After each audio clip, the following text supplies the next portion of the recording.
Good morning students. Today we are going to discuss about module number 2, that is line parameters. Here we are going to discuss about inductance of three-phase lines with equilateral and symmetrical spacing.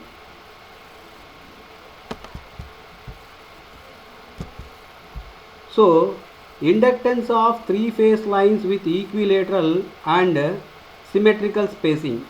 So to discuss about inductance of three-phase lines with equilateral and symmetrical spacing, let us consider a three-phase line. Let us consider a three-phase line which consists of the three conductors, namely called as conductor A, conductor B and conductor C. The distance between any two conductors, that is distance capital D, either conductor A to B, that is capital distance D, and B to C, the distance between B to C is also capital D, and C to A is also capital D. So let us consider a three-phase line which consists of three conductors like conductor A, conductor B and conductor C, which is shown at this figure, and the radius of each and every conductor, here we can express it as R dash. R dash is nothing but radius of the conductor from the center of the given conductor. Therefore these three conductors are equally spaced at the corners of an equilateral triangle. So if you see, it looks like an equilateral triangle because all sides are equal in this triangle. That means it is a symmetrical three-phase transmission line and it is an equal spacing three-phase transmission line. Equal spacing means the distance between any two conductors, either A to B, B to C, C to A, in this equilateral triangle, the distance of any two conductors, that is capital D meters at here, and the radius of any conductor, that is R dash, from the center of the conductor. So the flux linkage of conductor A, so in previous topic already we know this formula, that is psi A, the flux linkage for conductor A. Psi A is equal 2 into 10 to the power of minus 7 of Ia into ln of 1 by R dash plus Ib into ln of 1 by D plus Ic into ln of 1 by D. So if it is the overall flux linkage of conductor A, where I am going to take it into count of conductor A, flux linkage of conductor A, that is self flux linkage, and flux linkage of conductor B and conductor C I am taken into count in this mathematical formula, because due to the flow of current in conductor A, it develops one flux, that is self flux. Due to the flow of current IB in conductor B, it develops one flux which is called as self flux. Due to the flow of conductor IC in conductor C, it develops one more flux called as pi C. Now the conductors B flux and conductor C flux are the internal fluxes to the conductors B and C. But if this flux is linking to conductor A, then the flux is called as external flux. So the overall flux equation for any conductor, which is nothing but the sum of the sum of three flux linkages. One flux linkage Ia of ln into 1 by R dash is called as self flux linkage. Remaining Ib into ln of 1 by D plus Ic into ln of 1 by D is called as mutual flux linkage or external flux linkage of conductor B and conductor C with respect to conductor A. This is nothing but the overall flux linkage formula, that is psi A. But if the currents are assumed to be balanced, that means the system is nothing but a balanced system, then the currents of these three conductors like Ia, Ib, Ic, that is the algebraic sum of Ia plus Ib plus Ic is equal 0.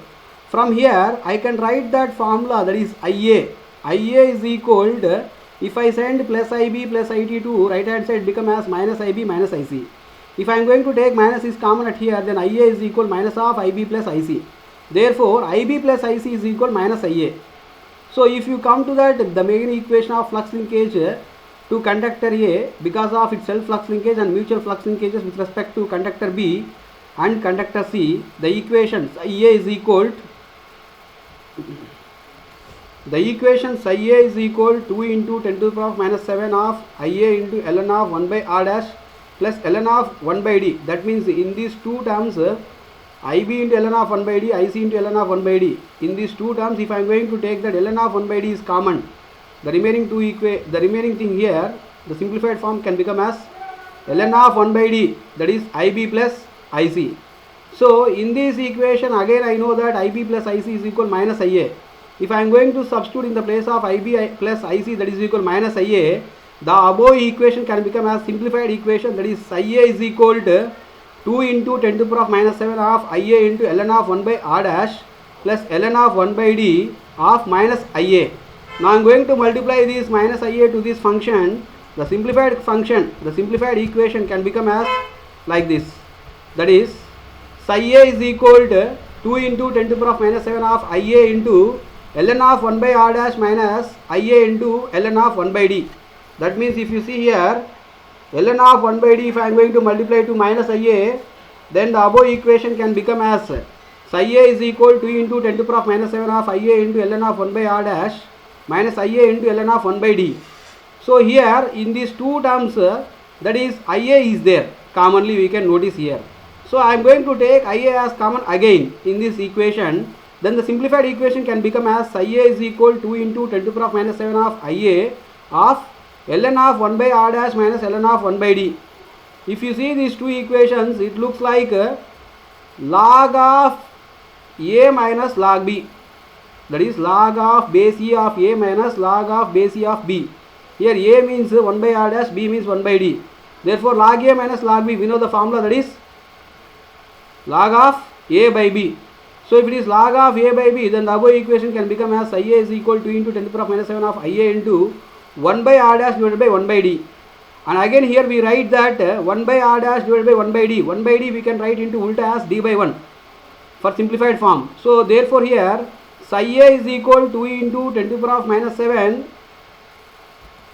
Therefore here log A minus log B, that is log of A by B, and here A means 1 by R dash, B means 1 by d.